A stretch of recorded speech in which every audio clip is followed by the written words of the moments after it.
Kajencon, papunta ako ngayon sa Quezon City para magpasa ng close out documents to Kajencon, no? Para sa mga natapos na naming project.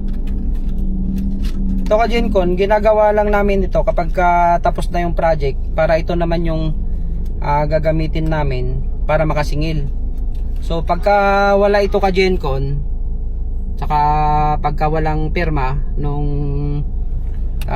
project engineers, di kami makakasingil. Kaya ito Kajencon, manipis lang naman siya. Ayan, isang thread lang to Kajencon. Ayan, no. Electrical to Kajencon. Ito yung nagpalit kami ng high voltage tension wire, tapos nag-upgrade. Then nag-install din kami dito Kajencon nung step down transformer na oil immerse type. 3 piraso Kajencon na 37.5 kVA. So ito yung Kajencon.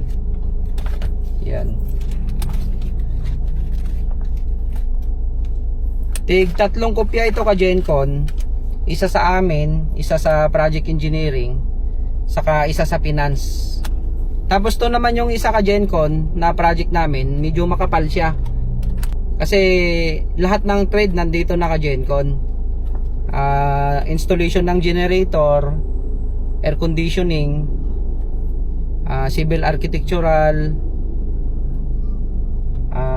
permitting, CCTV, FDAS, electrical. Ayun Kajencon. So pati yung mga Kajencon, FireX na ceiling type, nandito na rin Kajencon. Abangan nyo Kajencon sa susunod na vlog ko. Sasabihin ko naman sa inyo kung ano-ano yung mga laman nito, para may idea din kayo sa pagpasa ng close out documents once na matapos na yung mga project nyo. So yun Kajencon, thank you.